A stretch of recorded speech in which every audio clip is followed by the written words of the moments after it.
Bonjour à tous. On a beaucoup parlé des chatbots, au point de croire qu'on avait atteint un sommet. Mais en réalité, une nouvelle révolution est déjà en marche. Aujourd'hui, on va explorer ensemble cette nouvelle frontière, l'IA agentique.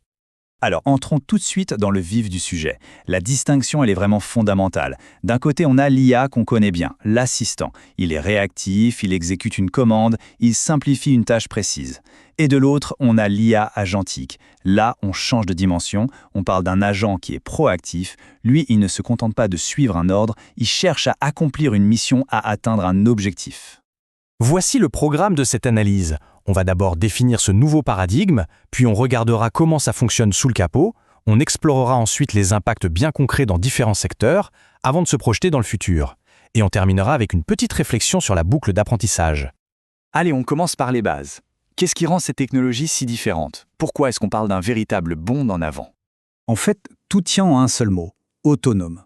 Ces systèmes ne sont plus de simples exécutants qui attendent passivement une instruction. Non, ils analysent une situation, ils élaborent une stratégie et ils agissent par eux-mêmes pour mener à bien des missions complexes. C'est ça, le vrai changement. NVIDIA le résume très bien ici. On passe d'une simple interaction, d'une question-réponse, à une véritable résolution de problèmes. Le système ne se contente plus de donner une information. Il réfléchit, il s'adapte, il itère pour trouver la solution. Ok, maintenant qu'on a défini le quoi, passons au comment. Concrètement, comment ces agents arrivent-ils à être aussi autonomes? Allons jeter un œil à la mécanique. Le processus, c'est une boucle qui tourne en permanence. D'abord, l'agent perçoit son environnement, il collecte un maximum de données. Ensuite, son cerveau, un grand modèle de langage, raisonne et établit un plan d'action. Après ça, il passe à l'acte en utilisant différents outils numériques. Et enfin, l'étape cruciale, il apprend de chaque action, de chaque résultat. C'est ce qu'on appelle un volant de données, qui le rend de plus en plus performant à chaque tour. Et pour que cette boucle fonctionne, il faut 4 éléments clés. Le cerveau, bien sûr, le LLM qui pilote tout. Il lui faut aussi une mémoire, à la fois pour le contexte présent et pour se souvenir de ses expériences. Il doit aussi être capable de planifier, c'est-à-dire de découper un gros objectif en petites tâches. Et enfin, il a besoin d'outils, d'accès à des API, à des bases de données pour pouvoir agir concrètement. Avec tout ça, la différence devient limpide. L'assistant, il simplifie une tâche quand on lui demande. L'agent, lui, il est conçu pour résoudre un problème de A à Z. Son autonomie est beaucoup plus grande, il prend des initiatives, il apprend constamment, ce qui lui permet de gérer des situations bien plus complexes, tout seul. Bon, assez de théorie, voyons maintenant comment cette technologie est en train de transformer le monde réel, parce que c'est déjà le cas. On ne parle plus seulement d'outils, mais bien d'une nouvelle forme de main-d'œuvre numérique. Et l'impact est vraiment large, il touche plein de domaines. Le service client, le développement logiciel, la santé, la création de contenu. On va regarder quelques exemples parlants. Prenons le service client.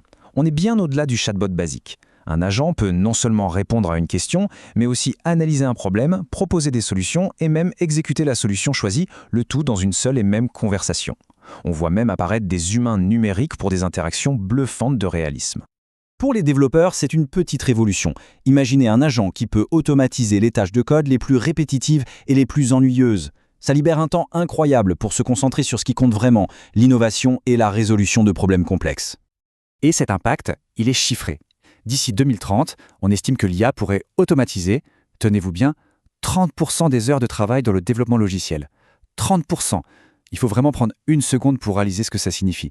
C'est presque un tiers du temps de travail qui serait libéré des tâches ingrates. Le gain de productivité est juste colossal.